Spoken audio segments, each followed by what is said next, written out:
I am truly honored to have Dr. Anne Divine here today. She is an inspiring leader. She's an advocate and a change maker whose voice and work impacts us all. I'm looking forward to the powerful conversation we'll be having here today. We'll be talking about leadership, we'll be talking about lived experience, and we'll be talking about community. And I'll see you right back after the break.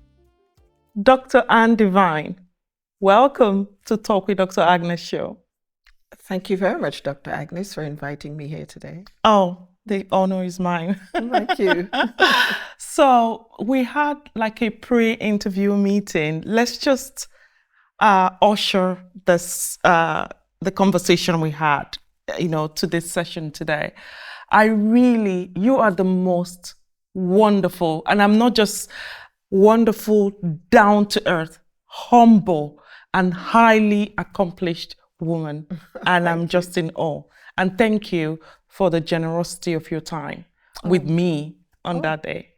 Well, thank you ever so much. It's my pleasure. And I'm delighted that we had the opportunity to meet with each other and to get to know each other better. Yeah.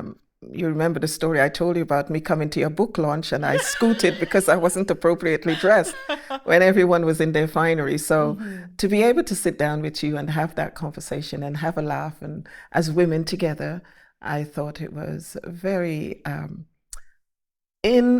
would say inspiring, because you yourself, you're a phenomenal woman with all of your own accomplishments. And we have to always celebrate each other. So celebrate each other. I'm deeply honored. Thank you so much. Thank you. All right.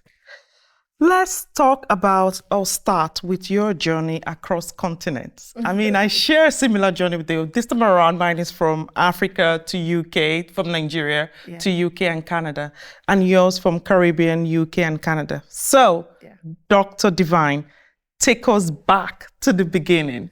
Well, I want to take you back to, I was born in the former British Guyana.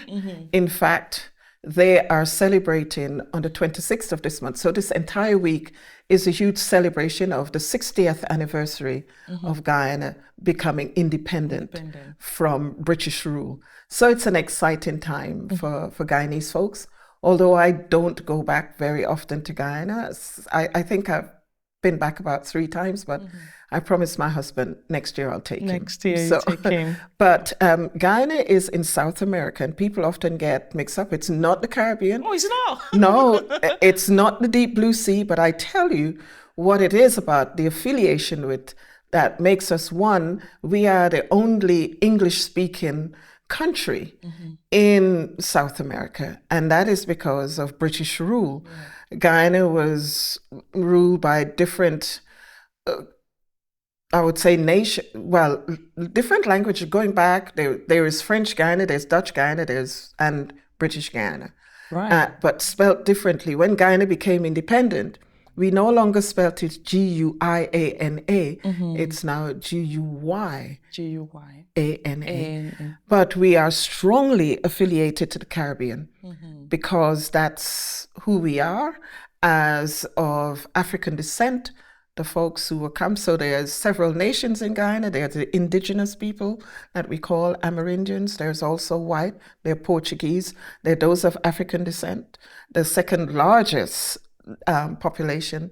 And then there are those of Indian from former, they were indentured servants. They were brought from India to work in Guyana on the various the people of African descent. They were there as slaves. They worked the sugar plantation and everything else that a slave person at the time would do. But the folks from India and the Chinese, they were brought as indentured servants. So they were paid.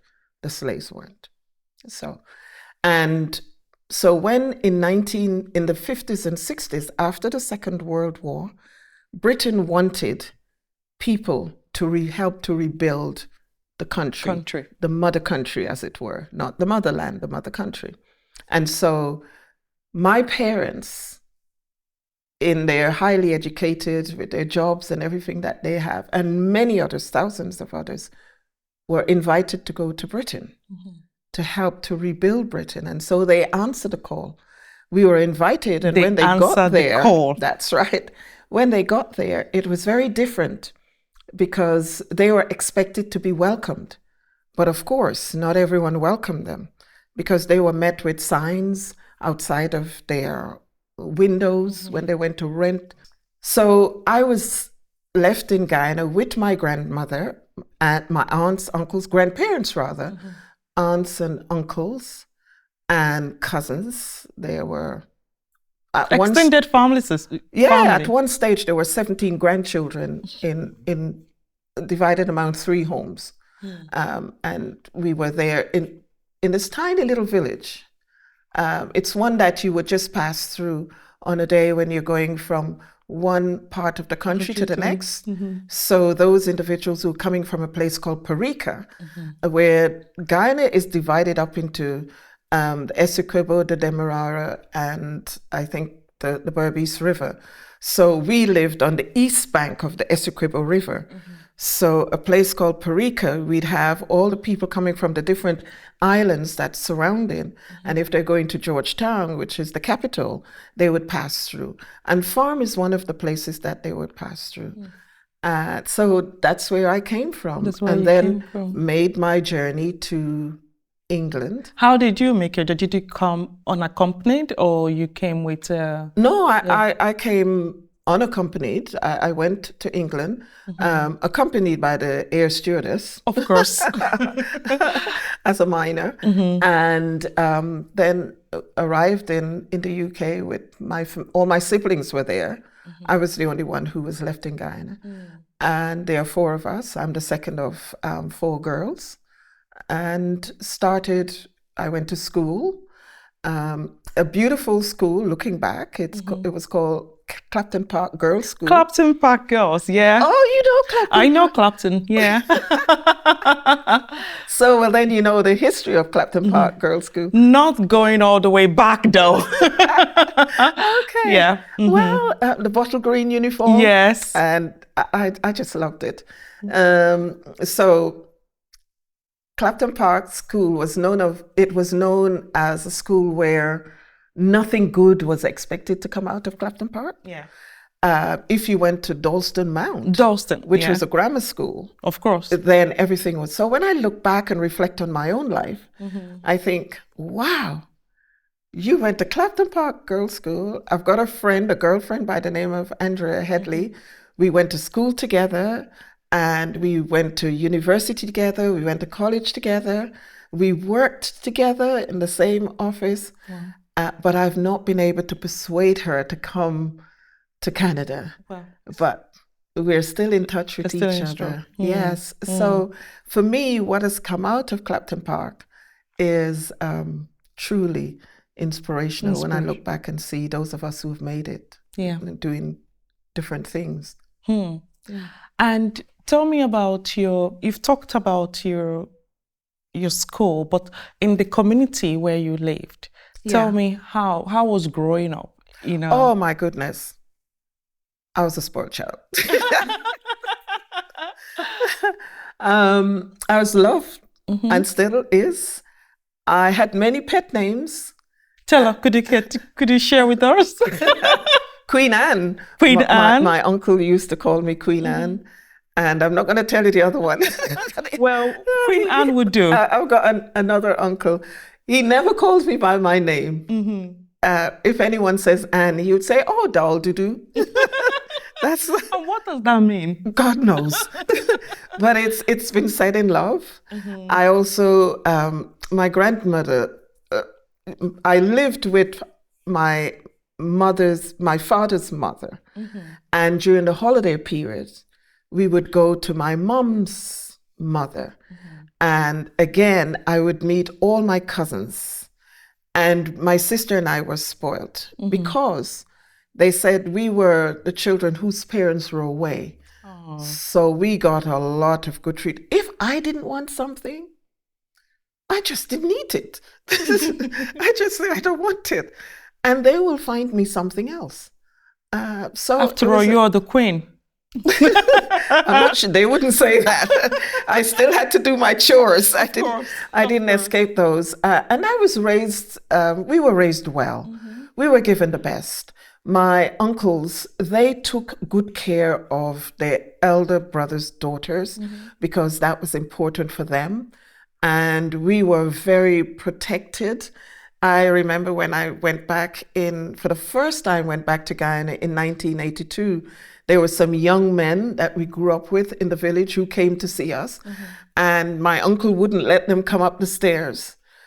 They had to speak to us. That was how protective he was. Yeah, they were very, very protective of us. We were well loved and cared for. And I had a great childhood. Did I want anything? I wasn't want for anything. I was never in need of anything. What I wanted is what my parents or grandparents felt wasn't necessary for us to have. And so we had, my sister and I, being raised in Guyana was good. Yeah, we had a wonderful childhood. And as a child immigrant, what was one of the hardest parts of adjusting to a new country? Well, the first thing that hit me when I arrived, came off the plane in England, in London, was the smell. It smelled different. Everything was different. It was, even though it was summertime, because it was in July, the food tasted very different, very bland. It took me a while to get used to that. One of the first things that I had to adjust to was getting to know my parents.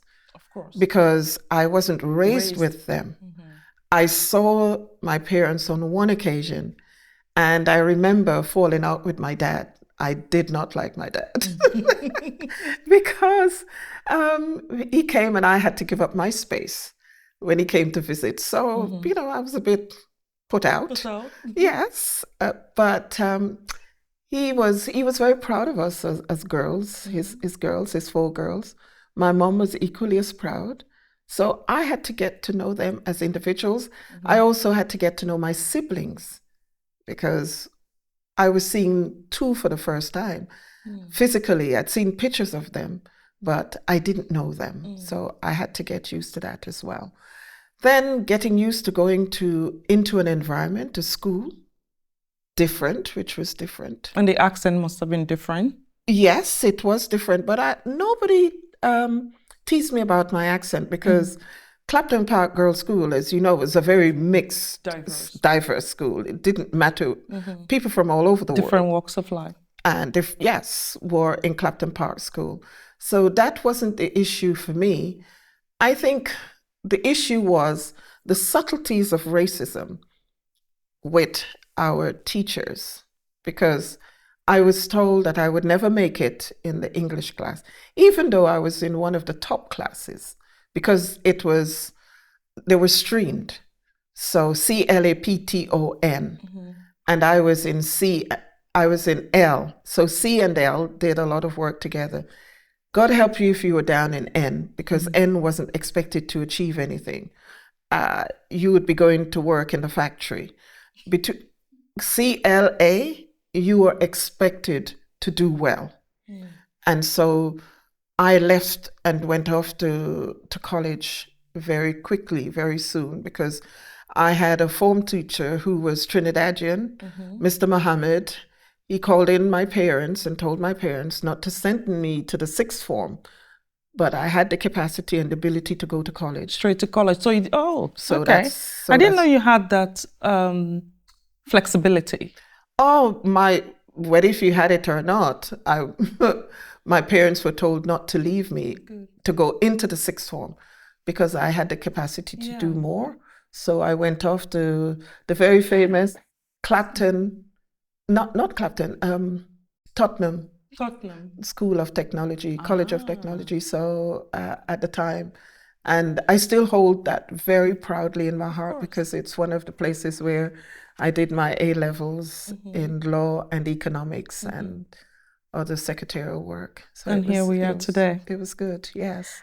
And did you ever feel pressure to hide parts of who you were in order to belong? I had to think about that question carefully because the community that I lived in was very diverse and very mixed. Mm. I would say the pressures would have been different pressures as we were growing up because we were always surrounded with people who look like me. Mm-hmm. In school, I was surrounded with those individuals. However, our teachers, we had very few Black teachers at that time, but I'm sure there are more now. As I said, Mr. Muhammad was Indian from Trinidad. Mm-hmm. So he was one of my teachers and, helped to shape me. Pressure on a Saturday. Today is Sabbath. Mm-hmm. I'm a Seventh-day Adventist. Okay. So it's the day that we would go to church. So going to church again, it's a congregation of entirely Black people. So the culture is still very much there. Mm-hmm. The pressures were different kind of pressures. It was like religiously, there are certain things that we didn't do. We didn't go to parties. We didn't go to dances. We didn't engage with certain types of behavior. Mm-hmm. We didn't drink. We didn't smoke. So you were excluded from that. Mm-hmm. And if you weren't comfortable within yourself, then that would have been pressure. There would have been pressure to go out on a Friday night, go out on a Saturday night, and those kind of things. But there were enough young people, and the community was very aware of that. Mm-hmm. So they created opportunities like Saturday nights, we would have games night with our church, and other churches would come in. So we had that interchurch activities. In the summer, in July, we would have interchurch sports day. My church, Stoke Newington Seventh-day Adventist Church, was one of the churches that would always win the shield. Yeah. Sometimes we have a serious runner. Her name was Kathy. Nobody wanted to run with Kathy. She only had to step onto the field and everyone was gone. And what would you say to immigrant children and young people who are trying to find their voice in a new country? You see, the thing is, I want to go back to the word immigrant, because growing up as a child in the UK, that wasn't a word that I heard. We weren't called immigrants. You knew you were Black. Mm-hmm. You knew where to go because there were certain groups of individuals. We had National Front who did not affiliate with Black people, any person of color, full stop, because they wanted to be white. And there is a book that was written by a gentleman by the name of Stuart Hall, which he talks about there's no Black in the Union Jack.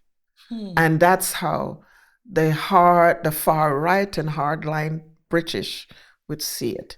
And they would carry the George's flag, which is not the Union Jack. It's the white flag with the red cross in the middle. Yes. So you knew that in the area where I grew up, I knew that there are certain places that I wouldn't go. Beyond Leytonstone, Hainault Forest. Hainault was, predominantly white. But as the population grew, the diversity of the population, the white population moved further out. And Hackney, where I was raised, was predominantly Afro-Caribbean. We had Africans, we had Caribbeans. Yeah. So what I would say to our young people, what I was encouraged, is to be myself. Be who you are. Never be afraid. Don't be embarrassed or ashamed of who you are. Because there were times when I was growing up, I know many African young people were embarrassed by who they are because they were made to feel embarrassed. Yeah. They were made to feel that the name Olu was something that people didn't appreciate, or even if we had a strange name coming from the Caribbean, we were made to feel a little less than. There was always the person who would bring you down. But by virtue of the fact that I had a Seventh-day Adventist community every weekend, my parents, I would encourage parents to be always present at parents' meetings, because my parents, they were always there. They never missed a parent evening. They always were interested in our education. How is she doing? How are you progressing? How can we support her to do better? Support her to improve and to do better. They were always there. And my dad would always say, these folks, he worked with the local council as a mechanical engineer. And then he worked his way up into the office where he didn't have to do vehicles. He was an exceptional engineer. If you had a car and it wasn't working, he would take it down to the minutest detail. I've seen my dad sitting down with a toothbrush and brushing off something off of tiny little screws and things Detailing. like that. He paid attention to detail. And then he would build that vehicle back, remove the engine. He built his own scaffolding. Wow. That he would move an engine, a car engine, out of the car, take it apart, which used to drive my mom crazy, and assemble it back together. And your car would be good for the next how many. So those are the things that I would encourage our young people to do, also to pay attention to what your parents are doing. Because the sacrifices that they're making it for your own good, for the children, for the young people. They want to see us being in better places than they were. Better opportunities. Better opportunities. My mom was a nursing assistant in one of the leading hospitals. And then she decided, well, on her retirement, she didn't want to work anymore. She created her own business. She set up her own daycare. And that's where I saw racism in action. Because the woman across the street, she was allowed to have any amount of children that she wanted to have. But the social workers were always visiting my mom, always trying to catch her out on something. And my mom would say, well, why don't you go across the street? Why is it you're always in my house to see what I'm doing, counting how many children I'm to have, looking at what I'm giving the children to eat? It was quite hard for them. And I've seen that, I've witnessed that, how the difference. So we knew straight away, although you don't go around carrying racism on your back, of course not. But our parents would encourage to be aware, be alert, because you're going to face this as you get older. Going into we've already started the microaggressions, and you've kind of mentioned in your journey, there have been moments where you experience, racism, discrimination, and microaggression. But what stayed with you till today? I don't carry it around. You can't allow it. You have the memories of it, and you know what's happened. And you use that to teach my children and grandchildren. But say to carry it around and to hold it, that's dangerous, because it's going to prevent you from developing yourself. Stunt your growth. Of course it would. How are you going to grow? Yeah. You're not. So I would encourage people, yes, we all face racism. And when I came to Canada, people would say to me, well, racism in Britain is different from racism in Canada. Hell no. Racism is racism wherever you go. Yeah. And we have to train our children from a very young age to recognize that. Let me tell you what my uncle told me. I was about 6 years old, and there was an interracial violence that was going on between the blacks and the Indians. My uncles, they were very sophisticated in terms of boat building. They were knowledgeable. They were industrious. They were skilled men. They weren't the ones who were university graduates. That's on my mom's side. So we've witnessed our uncles. They were boat builders. They will sell. They will do whatever it takes. They were industrious. people. My uncle had worked in the gold mine. He had a business in the gold mine in Guyana. So what we had, the British mercenaries, they would come every Saturday to our home, and they would ransack our home, put our stuff out in the street, and they would have the bayonets pointed at us. Yes, we couldn't do anything whilst they searched our home to see whether if they felt that my uncles were making bombs for whatever reason. So my uncle said to me one day, don't ever be afraid of the white man. Mm. He said, because if he needed your blood to save his life, he would take it. I didn't understand it then. But that was the grounding that I had. If he needed your blood to save his life, he would take it.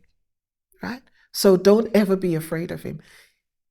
And that was his advice to me when I was leaving Guyana to go to England. And that stayed with me. Racism is always around us. It's an everyday experience. It's a lived experience. Because this is the skin that we live in. I often say to people, I don't take this off when I go home and hang it up behind the door and put it on back the next morning when I'm going out. It's the skin that I live in. So there's nothing I can do about that. What I have to do is to look for the positives. Find people who are of like mind, who are going places, those ones who are interested in doing things. In your community, find some volunteering activity to do as a young person. Even if it means sharing your knowledge, teaching. If you've got a skill in playing guitar and a young person want to play the guitar, teach them, because that's how you are engaging with the community. With the community. If there's an elderly person in your community and they need grocery shopping, they need assistance, volunteer to do it. And that builds character. Mm-hmm. You become trustworthy. People begin to build confidence in you because they know, oh, your son, he's so polite. He is, respectful. He treats, and you just hear that. Mm-hmm. And so that message is going to go around. Or your daughter, she's so kind to the little girls. We see how she shares, how she takes great care of them. Those are the things. And find adult mentors as well, people who are going to support you. You talked a lot and asked a lot about mentorship. And, I was being mentored even before I knew what the word mentorship was. And so I can't say that, I got here by myself. Today, as I sit in this chair talking to you, there's so many people who have been in my life, my aunts, my uncles, my siblings. Takes a village. Absolutely. And there are people outside of that village as well, because we sometimes could only see the village that we're in, but there are other individuals outside of the village. And I tell you something that one of my teachers told me a long time ago, and this is going to make you laugh. I was going to do a presentation. In England, we have assembly and we have to have it every day. Mm-hmm. And on this occasion, I was one of the individuals who was leading out in assembly.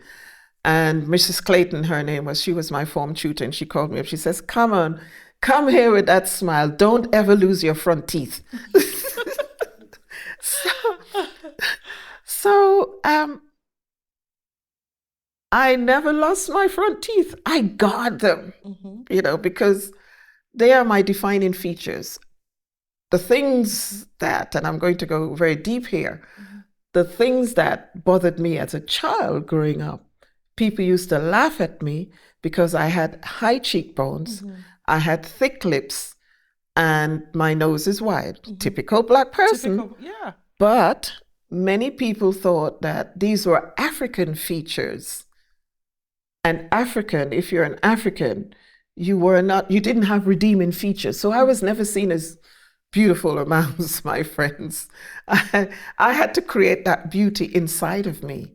And I'm so happy that I had individuals around me. As I said, I was spoiled. My aunt, she was a disabled woman. And every Saturday, I wasn't a Seventh-day Adventist then. Every Saturday, I had to take her to help her sell her baked goods. And because she was disabled, she couldn't use her legs. She could only use her hands. She had a tricycle. And I had to push it, and they would, push it through dirt tracks, not necessarily paved road, because we didn't have a lot of that in Guyana at the time. When I was a little girl growing up, around about 8, 9, 10, we didn't have paved roads. And I had to leave my friends on Saturday and playtime and push her. And I hated it. But what she used to do, she used to cup my face in her hands, and she would look at me in the eyes, and she would tell me how I'm beautiful, and she'd tell me all these lovely things about my dad, who I'd never met. So those are the things that instilled confidence. Confidence, because when you have that, not only that, my uncle, and I wish he was still alive when I became an education social worker at 21, because he used to host night schools. And that's where I learned to spell Mississippi, Philadelphia, and some real big words. Because if you couldn't spell those words, you were in serious trouble. Now, this is trauma. He would say to us, he'd give us a dunce cap. And you'd say, oh, you will set up a business. And my job, if I wasn't able to spell my business, it's a funeral parlor. So you could tell this is trauma. He's going to have a funeral parlor. And my job would be to bathe the dead. Oh, so those were some of the things that he would tell us we would have to do. But we always had people who cared about your progress. Individuals, I've always known that I had uncles who were, my great uncle was the education director in Guyana. My aunts were working in the bank. I had a cousin as a doctor in Cuba. We had so many, and my family was also highly political. So we had a lot of good role models in our family. I didn't know about role models then, but as I sit back and I look at what I had and what I'd experienced, I've had more than a lot of people. And when I came to Canada, I sought people out who could support me, who could be my role models, who could be my mentors, who could be my sponsors. Your mentors are those individuals that you should sit and share ideas and thoughts and help you to grow. Your sponsors are the ones who are going to talk to other people about you to help you to get to where you want to get. And then the Honorable Mayor Francis would talk about those godparents that you have who would help to open doors for you so that you can walk in. And I remember an immigrant colleague saying to me, we had an event and I was talking about opening the doors. And he said, and just kick the door wide open. And leave it open. Leave the door open for somebody else to walk through. I don't believe that I walk into a space and I don't see anyone like myself in that space. I leave the door open, and I will deliberately seek out individuals who can come with me into that space. Because we all need that support. And it doesn't matter what race, creed, color, sexual orientation the mentor is, as long as you have like mind, as long as you can support each other, as long as you can share, sit down and have meaningful, deep conversations. And here in Nova Scotia, there's so many people that I have to thank for their leadership, the example that they've led. One of whom is sitting right here behind the camera, Sobas Benjamin. I have to talk about him because you know what? He is an amazing person. When we came to Canada, he was here as a young man, and he made his way through many obstacles, barriers, and struggles. And he is greatly respected and admired by us because that's the kind of young man that he is. Sorry, I couldn't pass up that opportunity. Well, on that note, we're going to take a short break. And before we do, I want to thank FT Dishes Restaurant for catering for the cast and crew of Talk with Dr. Agnes. And we'll be right back. Welcome back. So before the break, we were talking, first of all, the beautiful, inspiring Dr. Anne Divine is here on our show. We were talking about childhood, community, mentorship, and we're going to go on to leadership, women, and finding your voice. Mm-hmm. You are known as a strong force for women and leadership. Where does that strength come from? I believe that strength comes from watching my grandmothers and my aunts. And as I shared with you about my aunt who was disabled, she made a conscious decision that she would not stay at home. And she told my grandmother she's not going to sit in the street and beg alms, as it were, meaning beg for money. Yeah. She's going to make something of herself. So she would make her baked goods. And that's where we would go on a Saturday to different places, different villages, to sell her baked goods. Yes. And then I had my aunts who were very industrious, and I'm reminded of them almost daily, sometimes when I go into the shops and I see some things, because I know they were very gifted with craft. They would go off, and one would go off and learn a craft and come back and teach the others. And so roundabout, after they've had their lunch, roundabout 11 o'clock, between 12 and say 3, that was what I noticed as their craft time. And they made things. They would invite other women from the village, and they would do those things together. So that, I could say that I draw some strength from them. And on the other side of my family, my mother's side, they were the ones who were highly educated. They went to one of the top schools in Guyana, Bishop's High School. In those days, another of my aunts, she was a music teacher. She played the piano. And they did a lot of good, inspiring things that I can look back and I can watch and say, today, look at what they were doing that has influenced me. And of course, when I went to England, seeing how my mom worked very hard, and she was a very committed Christian, supported many. She didn't have any boys as sons, but she supported many Black men in the community. Some of them had mental health issues. And I don't think to this day we've forgiven her for giving our best blue blanket to a tramp, which was a homeless person, a vagrant.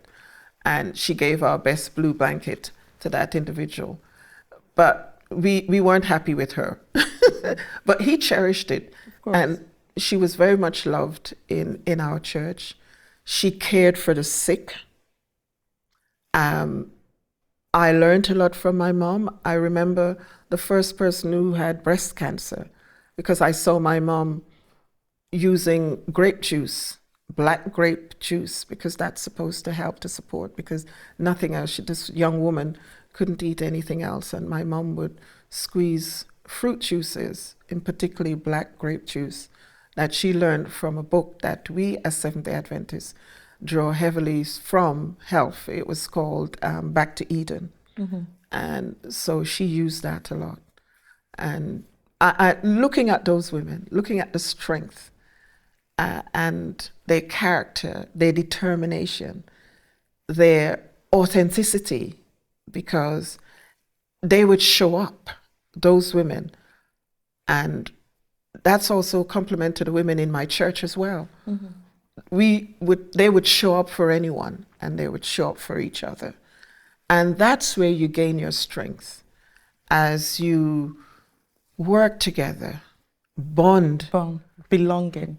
That belonging is really very important. And when I came to Canada, I really missed that, because it took me a long time to actually find individuals that I can say that I trust and can confide in, and have that sense of... That safe space. Yes. And, it can be difficult. Yeah. And I still refer back to England. I have, in 2014, when I went back to England, founded this WhatsApp group of grandmothers. And every day, to this day, we send each other spiritual messages. And we communicate with each other. We don't see each other from one year to the next. Some of them have never met each other because a couple of them are actually Canadians, but we communicate with each other. And that's where you build strength. And so sometimes I do miss that because those individuals, they knew me from... Yes, they know you. Our childhood. Yes. So that bond, that closeness, you share. Personally, I agree with you, childhood friends that we all used to play outside. I mean, at that time, there was, it was safe. Exactly. And those friendships I cherish till today. So those are my go-to, if I need to talk to someone on a deep or deeper level. Yes. And they were like, come on, I know you, this doesn't seem right for you. At the end of the day, you're going to make your decision, but this is, who I've known you to be, and this doesn't, so those kind of deep conversations and advice, I lean on that for sure. And those are the people that you can't hide. You can't hide. You can't hide from them. You can't hide from them. Yeah, they know you, your true, authentic self. They'll tell you when I got the honorary doctorate, oh, don't put on any airs and graces on us. We know who you are. Awesome. And what barriers do women, especially immigrant, racialized women, still face in leadership today? My goodness. We can answer that all day, right? Well, first of all, when I came to Canada, I realized that my master's in human resource management, my postgraduate diploma in social work, and my BA honors in sociology worth nothing because it wasn't recognized. My experience when I left the UK, I was an aide to the chief officer of probation. I'd run one of the largest bail and probation hostels with over, I think at the time I had 16 deputies, umpteen number of staff, and an untold number of casual individuals who would come and work within the hostel. And we had a turnover of 400 men a year. I ran that institution for 3 years. And then because I was being cheeky to my then chief officer, he sent out a memo and he was talking about change management within the probation service and bringing it more streamlined with the criminal justice system. I wrote to him and told him that he had left off a major group of staff that should be a part of this, and this is the staff who were running the hostel. And he spent a couple of weeks trying to track down this upstart, and I thought, oh my God, I'm in trouble now. I had a very good executive assistant. Her name was Eileen Stubbs. She's a tiny woman. But if you did not tell Eileen why you were calling Anne, she was not going to let you in. And it's not because of anything other than she was protecting me. She was my guard dog because I worked in an institution where anyone could do anything. But as far as I was concerned, if you treated the men with respect, they will in turn give you back respect. That is common decency.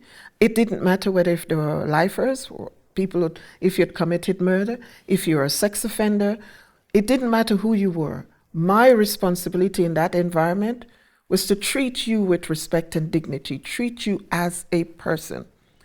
And so when my boss was calling, he didn't give his name, she wouldn't let him through.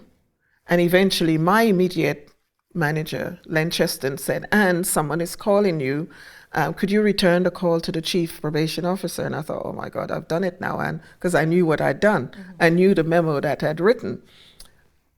But I went to the 4th floor and this is something that the women here told me when I started working with them here in Canada. You only go into the boardroom for 3 things. You go to be disciplined, you go to clean, and you go to be fired. Well, I thought, okay, you've done it now. You're definitely going to be fired. So when I went in and so he asked me to explain myself and justify my message that I sent.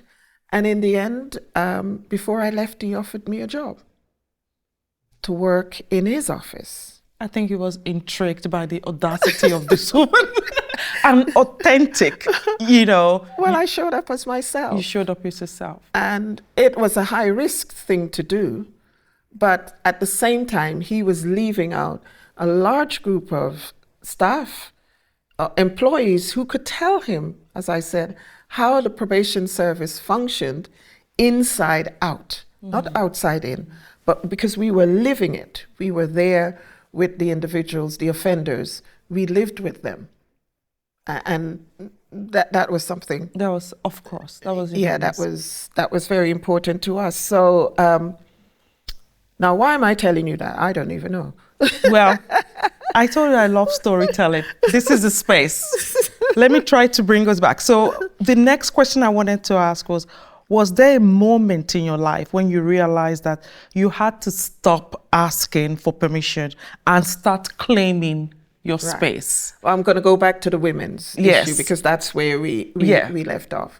Right. As Black women, women of color, but in particular Black women, in certain spaces, people are threatened by us. They're either threatened by our presence, threatened by our sophistication, our intelligence. You name it, people get threatened by it. You would get people who will speak over you, who will tell you that you don't know what you're talking about. People who would, and this happened to all women, you would be saying what you're saying, and somebody, bright spark at the back, will tell you how they interpret it. And it's better, as far as they're concerned, it's better than what you're saying. So you have to be mindful of that as a woman leader.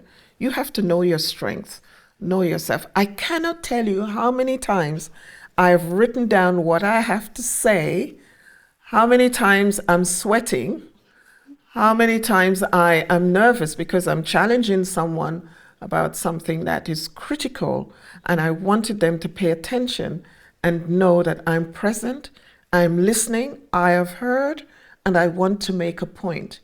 And that point that I want to make is to help the audience or the individuals listening to take on board what I'm saying, because it is meaningful. It is important for me as a Black woman sitting in that audience, and it's not just about me, it's about all the other Black women, all the other women of color who will be coming and sitting in that space where I'm sitting. And, you know, sometimes it is intimidating. There's no question about it. You walk into that room and you look around and there's nobody who looks like you. And I've stopped thinking about that now, because I say, one stage I'd be looking, there's no other Black woman here. Whilst I'm busy thinking that, I'm losing important information that's happening over my head. That's a distraction. So I've learned to discipline myself. I am here because you have invited me to be here. I'm here because I was asked to be here. I'm here because of the importance of being here. I am enough. Indeed, and I have that in my notes. I went to a meeting during COVID. It was a very large group of people who were present. And I was taken aback because when I got into the room, as I'm walking into the room, I saw in the corner of my eye, I saw there was a woman of color on the monitoring screen. And I thought, oh, that's nice. There's another Black woman in the audience. So that's really good. So they showed me to my seat. I made myself comfortable. And when I finally looked up, I saw it was myself. Now, the interesting thing about seeing yourself on screen in a meeting, it tells you a lot about the organization. That organization prepared for me even before I got into that room. And I wish more organizations would do that. They took the time to find out who I am, to get a very nice picture of me and put it on screen. And as I sat there and thinking, wow, and Divine, you better make this good. And I worked with that organization during COVID for a lengthy period of time. And I would never, ever forget that. Yeah. And what does authentic leadership mean to you? Show up as myself. That's Be it. true to myself. I can't, every day I aspire to take my best self. Yeah. I can't take my whole self because you don't want to see my whole self. My children would say, Mom, you can't take your whole self. You know, our children will tell us. But I show up as my best self. I show up, I ask to be humble. I ask not to be jealous of anyone in my space. The work that I do, there's a lot of us there, and there's a lot of noise in that space. So I show up as undivine. I don't have to, people say to me, why don't you do this? Why don't you do that? I don't have to do any of that. I've either been there and done it. And the interesting thing about all of that is that I've had to rebuild my career at the age of 47 when I came to Canada. You moved to Canada. So I'm very proud And it of that. started from your happiest 21. place. I started at 21, so you all can calculate that I'm not a spring chicken. I started, my first job was as an education social worker. At your favorite place in Halifax? No. You told me the library. No, that's when I came to Canada. Okay. But I started my career in the UK as an education social worker at the age of 21. And I was the youngest in the team. I was known as Young Anne. And I must tell you, I don't know what I, who had no children, could tell parents about their children who were not going to school. And I look back and now having my own children and grandchildren, thinking, what on earth was I telling those parents? But I was respected. I was given opportunities to do so many different things. I worked a lot with pregnant school mothers. I worked a lot with individuals who had children who had learning disabilities. And it was a very broad career, and I did that for 10 years. And then I decided to go back to university to do my qualifications to become a social worker.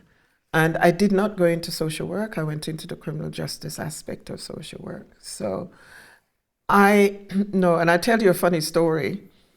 When I was 23, I bought my first house. My dad brought a friend home. My dad always kept young friends.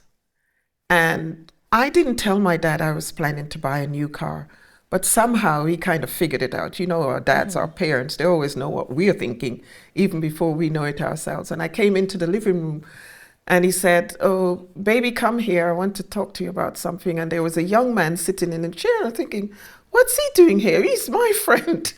I hope my dad doesn't think I fancy him, because I thought my dad was going to marry me off. But no, what he said to me, look, I know you're earning good money. You're earning more money than me. So I want you to put your money to good use, put it in bricks and mortar, and bought my first home at 23. Wow. I had an excellent career in the UK. And so when I came here, I had to start from the bottom. I worked at the Office of Immigration. You had to register in the diversity pool. And this is something I'd like to say to newcomers, new immigrants. You're coming and you're getting good jobs. Do not disrespect those who are here and they're not in those jobs. African Nova Scotians, for example, They've been here, and we often talk a lot about them. But the barriers were there, the doors were not open to them as they are open to new immigrants now. The door was not open to me in 2004 as it is open to individuals now in 2025, 2016, 2024. And, people were here, they fought for these opportunities. They opened those doors for us. The African Nova Scotians cleared a path for us. And so therefore, because they have cleared those paths for us that we can be here, let's look into their history. Let's try and understand them, where they're coming from, and let us try and work together. Don't dismiss them because we are in good jobs.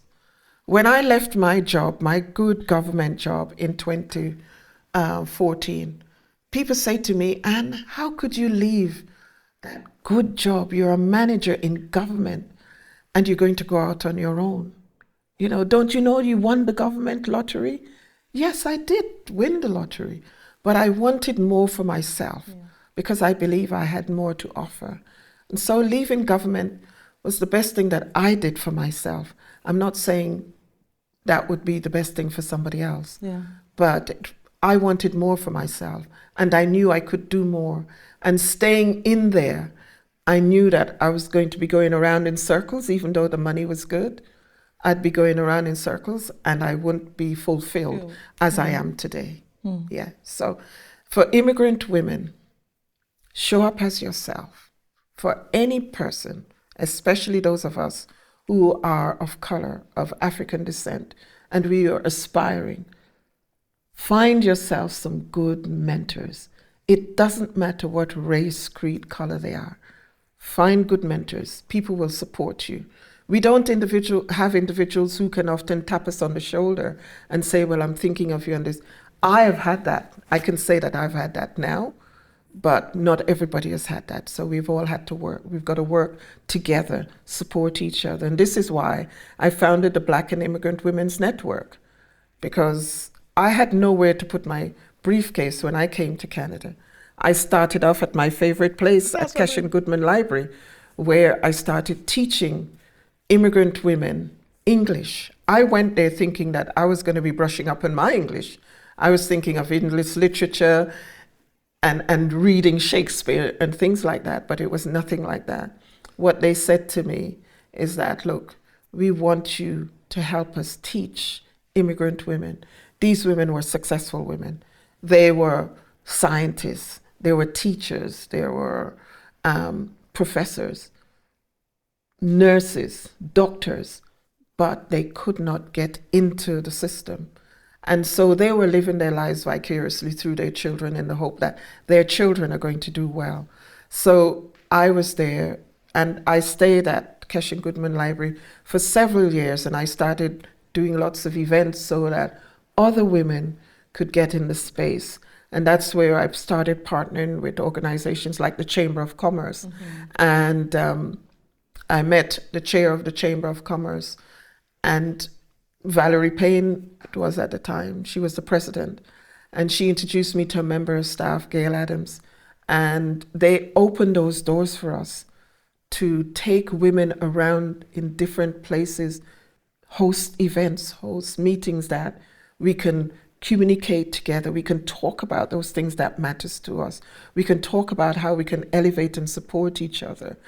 And women have done some really great stuff. And I also moved from there, and I worked with BBI and did some programs around the business cohort for women's leadership.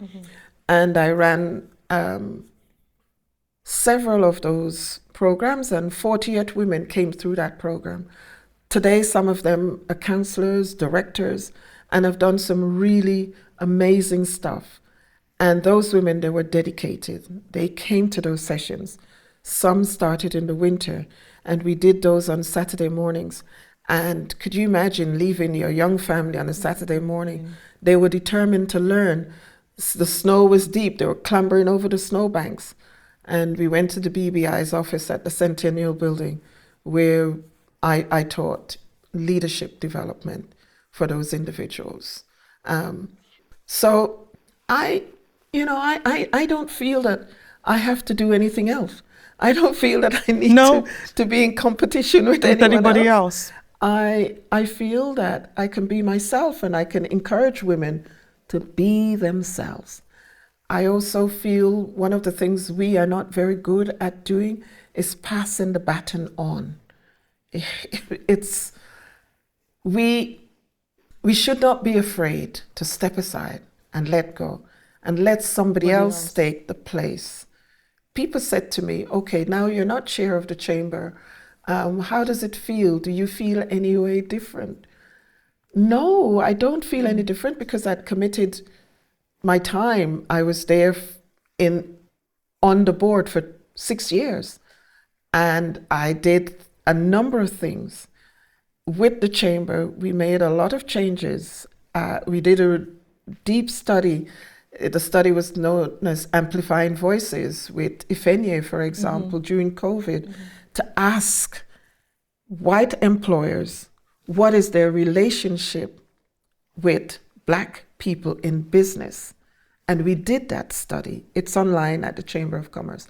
The recommendations that we made, the Chamber is still following those recommendations.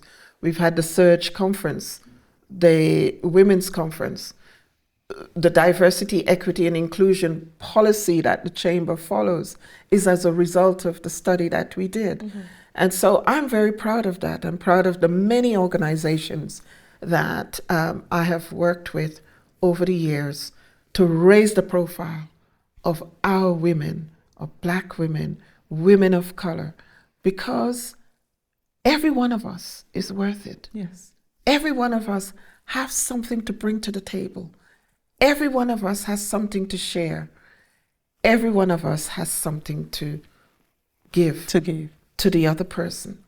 And if we see it that way, and if we do it with humility, and that's what I pray every day, please make me humble. I don't want to take anything away from anyone. If I did it, it would have been done by accident. I don't feel that I have to. I feel that I can continue my journey as I am, as Anne Divine.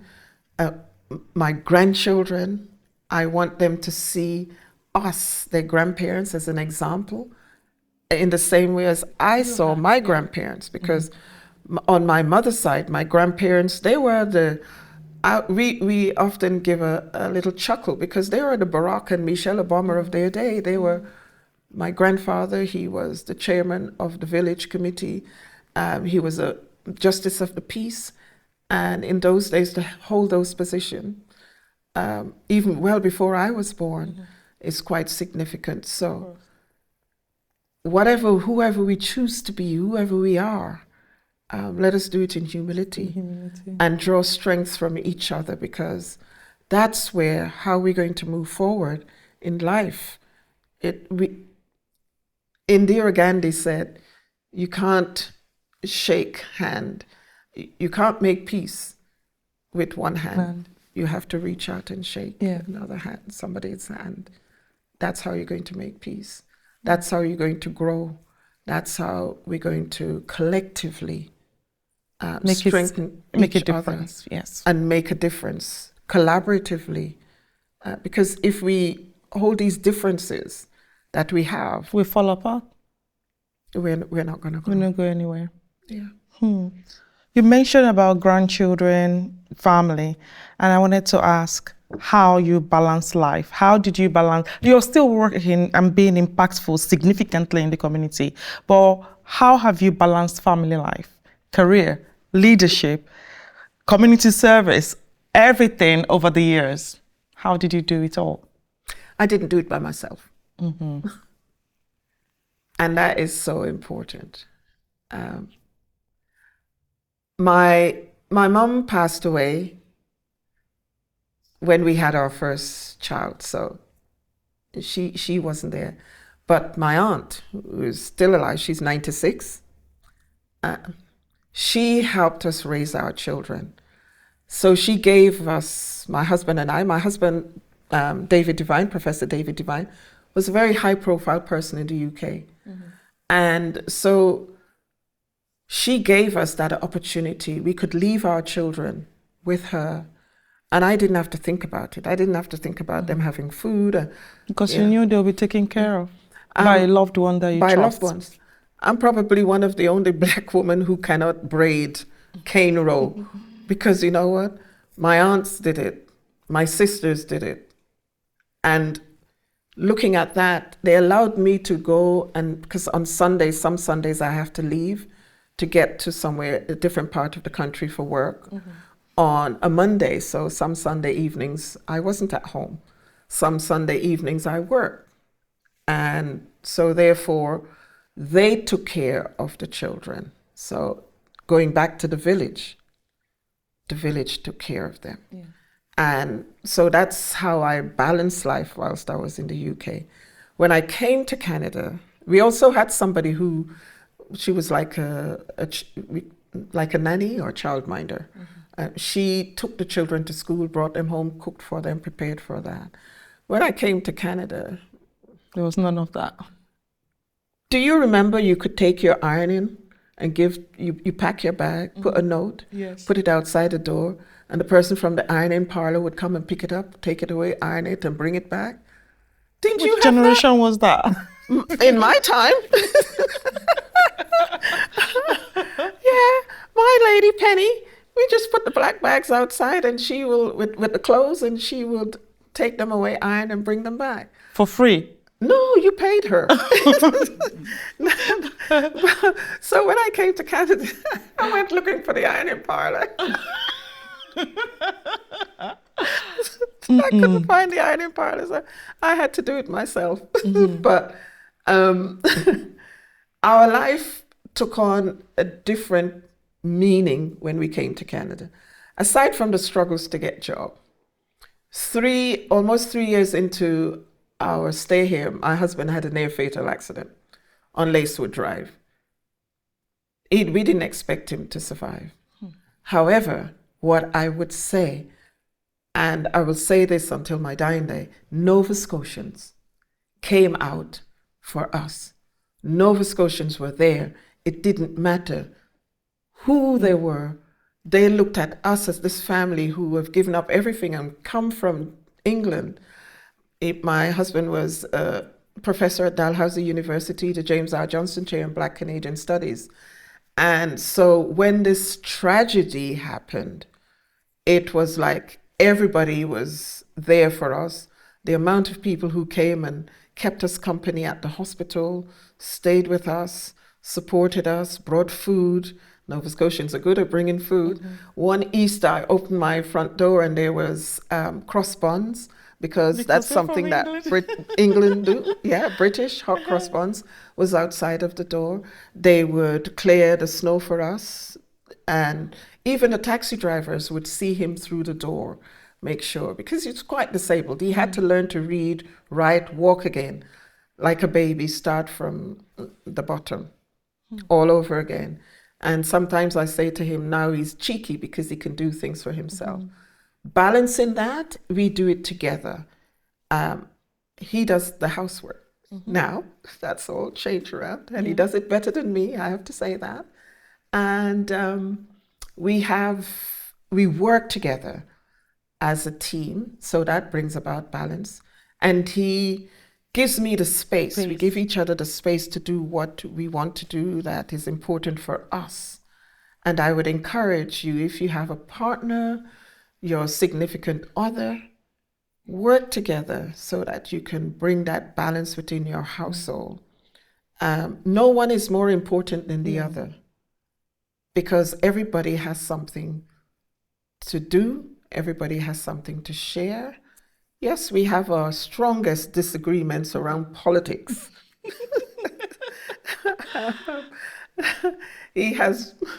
There's some people that I like, some people he is not in favor of, but you know, that's life. That's life.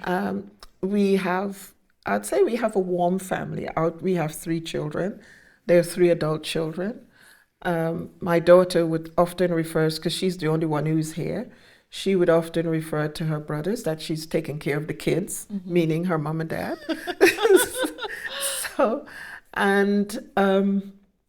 generally the community is here to support us. There is never a time I jump into a taxi and somebody is not saying, how's the professor, how's he doing? I can't hide in Nova Scotia because Nova Scotia is a place, once people know you, they know you, so you can't hide. But this province has given me a lot, and to whom much is given, much is expected. Much is expected. So my role now is to give back to my city, give back to the community, give back to my home. I'm not going back to England. I tried it once and it didn't work out.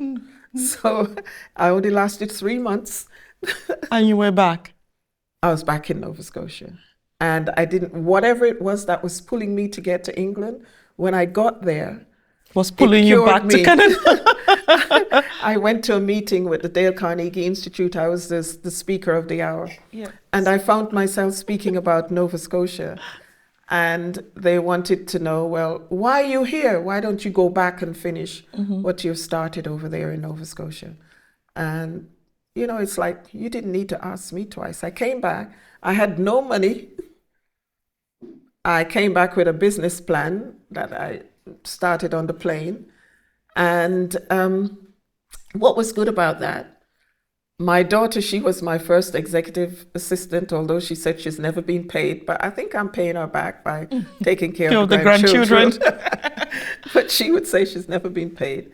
But we worked together, and she would take me wherever I wanted to go. She would drive me. And my first real client was the military base here in Halifax. I was introduced to them to do a lunch and learn. I did that lunch and learn, and then they invited me to remain to train their people in unconscious bias. And when I was finished with that, with them after 6 months, because bearing in mind I had no money, people were saying to me, how are you going to eat? And they were sending me lots of jobs, adverts, and I was thinking, no, I'm going to work hard at this. And I remember one day asking the Lord, because I had nothing, can you rain down some dust on me? I don't care whatever dust it is. Please rain it down, whether if it's gold, silver, because it was really tough. And they opened their doors for me for 6 months. And when they finished, they sent me to Ormocto to do the same training with their colleagues. Then gradually people started asking me to do work, and I've worked with all levels of government, and I've worked with Justin Trudeau government, and he named me as one of the most successful women in Halifax in 2022 businesswoman. Wow. I also worked with the Premier when the Premier first got his committee together. When he was in opposition, when they were in opposition, they invited my husband and I to come in and do some training with their caucus, and we did that. And when he got into power, he invited us again to train his committee. And when the Honorable Twyla Gross, she invited us back again to work with them. So all levels of government, the municipality as well. We've worked with HRM, IWK, the Phoenix House, a number of significant organizations in this province have invited us to work, Ashanti leadership, to work with them. And so I am proud of my province, and I'm proud of the fact that they also send me elsewhere to work, recommend me to other parts of the province. And I'll tell you a brief story about an organization that I worked with. I was recommended to work with them in Toronto. And this is where racism is really interesting. There were 16 men. They only had one female staff, and she was an Asian woman. And that one female member of staff, she and we worked together and prepared a program so that I can present it to them. And it was during African Heritage Month. So I'm talking to them, and this was during COVID. I'm speaking to them, and about some of the things that's happened, Canada's checkered history, because we like to think that Canada is squeaky clean. Yeah. And that's the image that we have been sold. Because even now, when I say to my family or friends about Canada that yes, we do experience racism here, no, Canada doesn't have racism. People believe that you can be whatever you want to be and you can do whatever you want to do. The only person who told me to be careful of Canada was my uncle. Lovely man, my favorite uncle. He passed away. He told me that Canada is tough, but nobody paid attention to him because he loved the bottle. So, but those individuals, those 16 men, when I started talking to them, I said, look what happened in Halifax. The Chinese head tax, the internment of Ukrainians, internment of Japanese people. There's so many different individuals. What is happening with the indigenous community? They got very angry and they said, we don't want you. Please don't come back. This was online. They started to walk out and I said, that's fine. And I don't want your money either, because if that's the way you're going to treat me, because they also told me that I wasn't even Canadian. So how do I know their history? Because I studied your history. That's how I know your history. And they went away. They were so angry. They broke up. And this is white privilege also. Because there were 16 men. They grew up together. Some of them went to the same school. Their fathers and their parents are friends. They go on holiday together. Now they're an adults. They're running this business. It's a large business. But they did not stop to think that the group of people that they were working with were people from all over the country, all over the world, and they themselves had diversity within their own family. Okay, they broke up, they fell apart apparently, when they told me that they didn't want to use me anymore. They fell apart and they went away. They had a good think. And then they realized, oops, I'm married to a Chinese woman. I've got black grandchildren. I have a disabled person. I have. And so this happened in June. In September, they called me and said, can we talk? What do you want to talk about? Can we start over? And I did. I started over with that group. And it was a very successful contract at the end of the day, because you know what they did? They also they said, we can't shut down our production. We have to do it in segments. Could you run a training program for 15 minutes in segments for our employees? And so I did that. 15 minutes, unconscious bias, 15 minutes, Canadian history as it relates to us, people of color, and the indigenous people. And we still talk ever so often, because they had gone away and done their homework and they realized that they had messed up. So let's start this again and let's do it better. And that's how it was.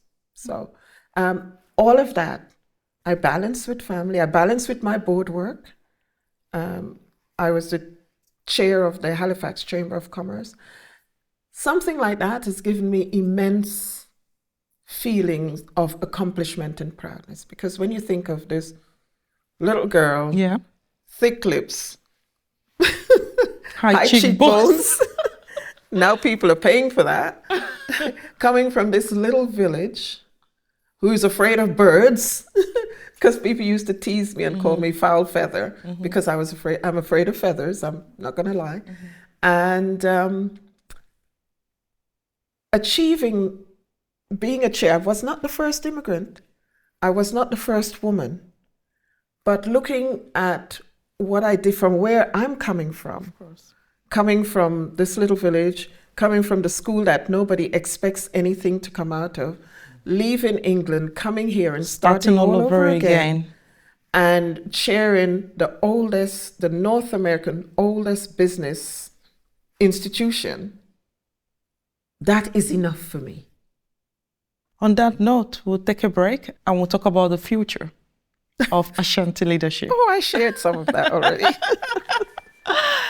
Again, we want to thank FTDishes for catering for the crew of Talk with Dr. Agnes show, and we'll be right back. Okay, welcome back to the favorite segment of our discussion today with the great Dr. Anne Divine on Talk with Dr. Agnes show. So pardon me, I'm having a moment here. So my favorite segment of our discussion is a fireside chat question. And I wanted to ask you, there was something intriguing you said. You said, Nova Scotia is small. Once people know you, they know you. But then, what is one thing people may not know about you? Oh, I thought I was an open book. There must be something.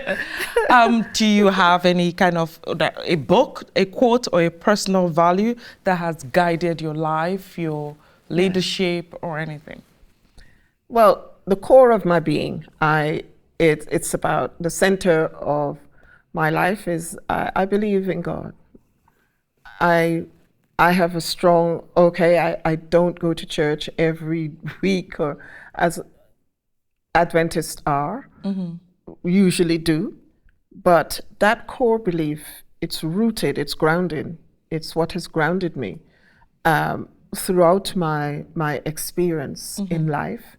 And so therefore, I carry that every day with me when I go. What is the thing, when I talk about core, I mean, what is the thing that you're not prepared to compromise on?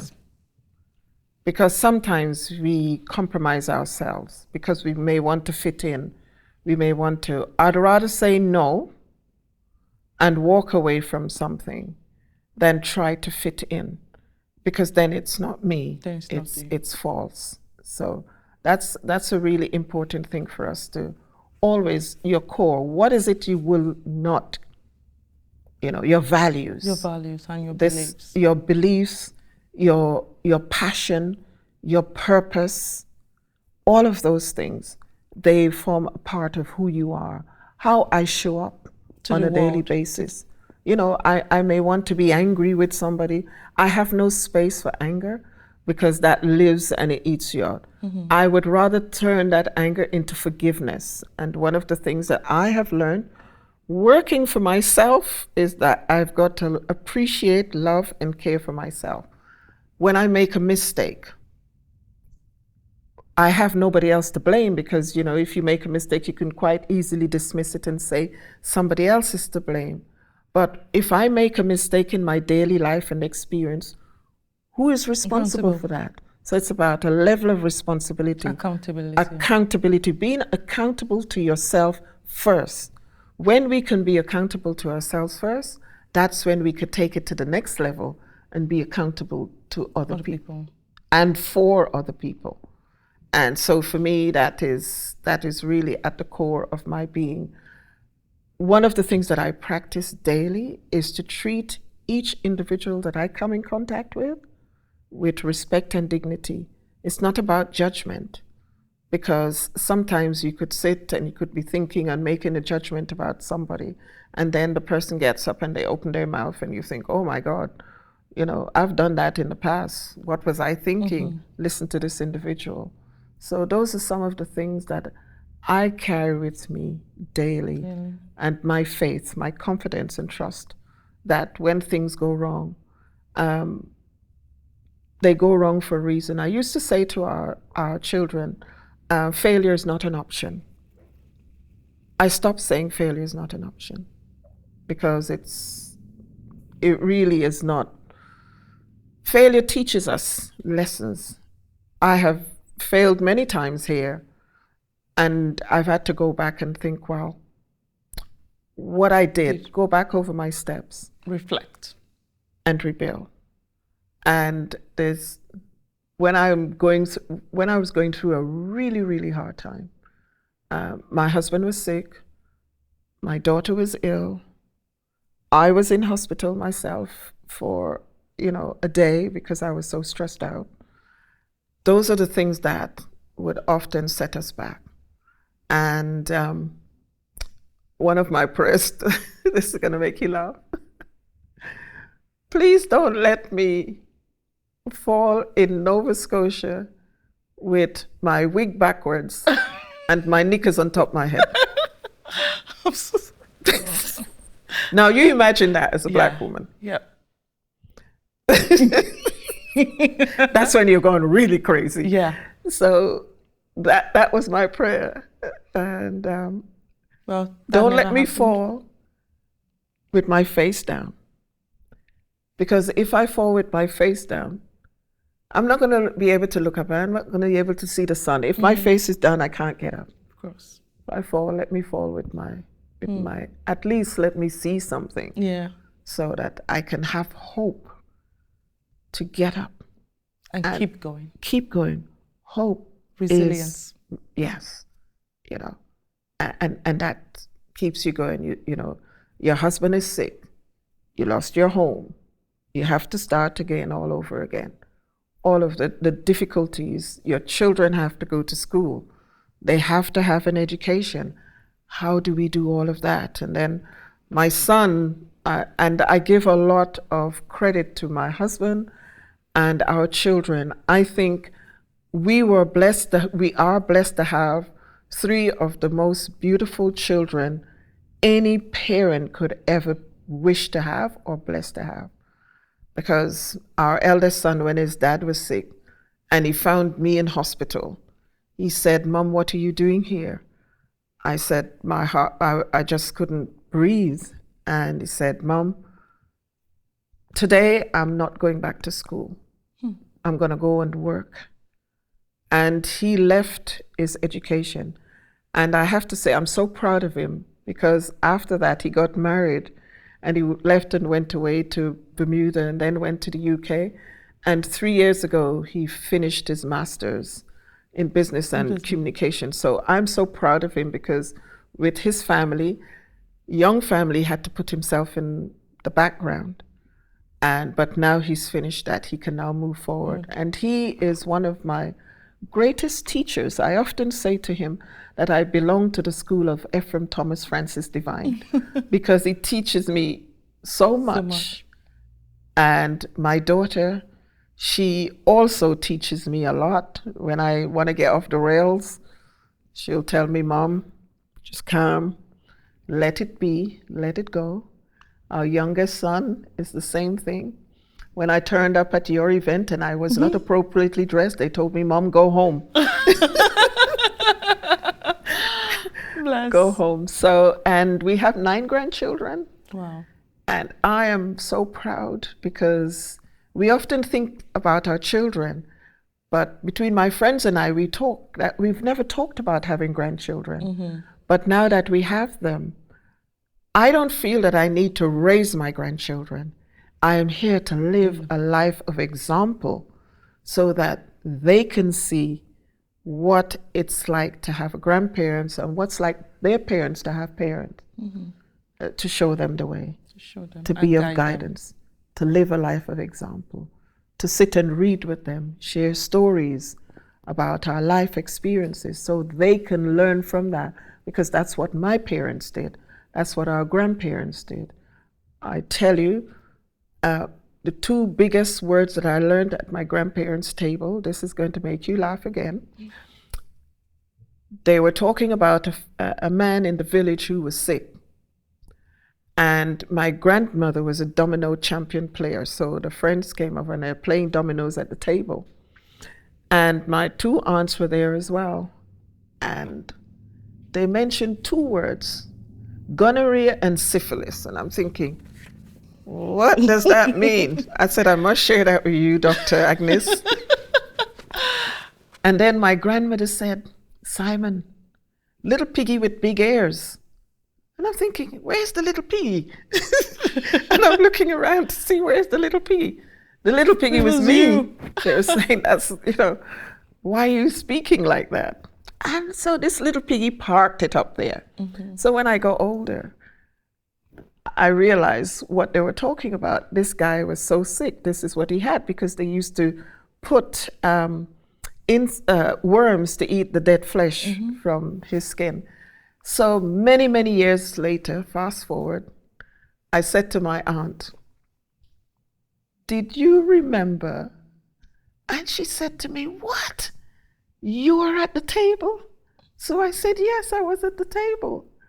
And she told me what the story was. So our grandchildren are listening. Yeah. They're watching. They're parking things in their minds. So whatever we do, when I see them at weekends, it has to be of love, it has to be constructive, and it has to be something that's going to guide them in the future. Amen to that. On that note, we would like to take questions from the audience. If there are any questions for Dr. Anne Divine. I have a very loud voice. I don't think I would need this. Okay. Thank you, Dr. Anne Divine. It's always a pleasure to be in your presence, And thank you so much, Dr. Agnes. So my question for you, Dr. Anne, is as a woman leader, how are you able to share some of your practices for balancing self-advocacy while working in a system that is not necessarily built for you without burning out? How have you been able to do that all these years? Oh, wonderful. Hi, Temi. I'm going to take a moment to say thank you for your question, and to say this young woman is one of our best scholars here in social work. Wow. Practice. She was instrumental in raising millions of dollars for YWCA. And she is a practicing social worker in trauma-informed practice. And she has worked for me. So I want to say thank you, Temi.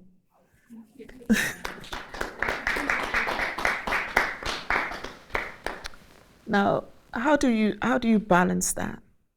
You always have to take time out for yourself. One of the things that people often talk about us as strong Black women, and we feel that we have to live up to this mantra of strong Black women. No, you don't. Because you experience, and when we talk about strong Black women, people take that literally. They don't think that we experience pain. They don't think that we have mental health issues. They don't think that we have challenges just like everyone else. We have to be able to live with our vulnerabilities so that when we say, I can't do it today because I'm not feeling well, people need to accept that. Advocating for ourselves can be very difficult. We have to have a support network behind us. People who are going to guide us, who are going to support us. And I tell you, one of the things that I do in my work experience, and I've done this over the years, I've got 5 people in my life, different points in time. I choose 5 people who I know who has nothing to do with the work that I'm doing. And those 5 individuals, I can sit down and talk with them. And they are very objective. They don't feel that they have to hold anything back to spare my feelings. And so I would encourage you to find 5 those people, to encourage you, to support you, and to talk to you. You're talking about their work as well, but you're talking about your own. So you're not in competition with anyone. Those individuals, they're there to support you and they're there to help you. Make sure you have time for yourself. Time for yourself, it could mean exercise. It could mean reading a good book. It could mean having a nice long walk. I enjoy a good walk. I'm not a gym person. My husband, he goes to the gym at 4 o'clock in the morning. Well, 4 o'clock in the morning, I'm between my sheets, right? That's me. But I think And you have to practice. If you have a difficulty and you're looking for your solution, do some research about what if anybody else has experienced that before, and find appropriate books. I've got 2 books that I want to mention that for women who are for anybody who's interested in moving themselves forward. And one of the book that it's in fact, I've got several books in my head, but one that I really want to leave you with is Ursula Burns. She's the former CEO of Xerox, and she is one of the first Black women to be in the Fortune 500. So her book is entitled "Where You Are Is Not Where You Are." That's a lot to figure out, but read her book. I'm not going to tell you any more about that. And then another woman of color is Indra Noory. She was the first chairperson and CEO for PepsiCo. So those are the individuals. There are lots of other books out there that you can read around leadership and self-advocacy, and reach out. And I can always share more with you. There's books around humble leadership, compassionate leadership. I think it's important. People say, don't worry about reading these days, just use the whatever app. But when you read and you digest that information and you start making notes for yourself, another person that you can look for on YouTube that is really good is Jim Rohn, ROHN.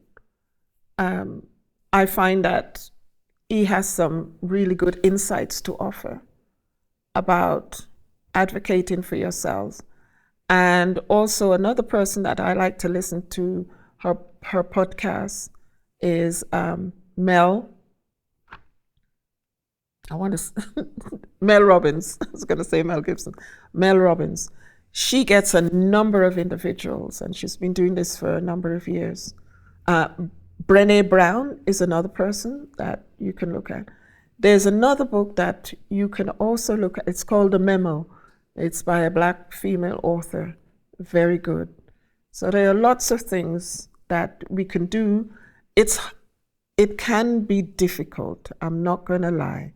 I've had to advocate for myself, and sometimes I walk out of the room thinking that I've done so badly. How difficult it is when you're faced with these challenges as a woman of color, as a Black woman. It's even harder. What people have to do, one of the things that we're encouraging employers to do, is to have some space where they center Black conversation, center Black people in their conversation a bit more. It is not something that happens often, and it takes an extraordinary leader to be able to stand up to his chair, his board chair, or his executive team and say, this is what we're going to do. We're going to take time out to center our Black employees, listen to their stories, have those deep, meaningful conversations with them, because it is tough. I hope that helps. It does. Thank you so much. Any other question? No? On that note, I would love to thank Dr. Anne Devine for your presence. Thank you, Dr. Agnes. For just, this was an educative, informative discussion, and quite a memorable one for me. And I truly appreciate you being here today. Thank you so much. Thank you. What a powerful and thought-provoking conversation with Dr. Anne Devine today. Her insights reminds us all about the importance of courage, community and using our voice to create change. If this episode resonated with you, please feel free to share this with your family, loved ones, friends, and don't forget to follow Talk with Dr. Agnes across all the social media platforms for updates and future conversation. Until then, take care of yourself and each other, and I'll see you soon.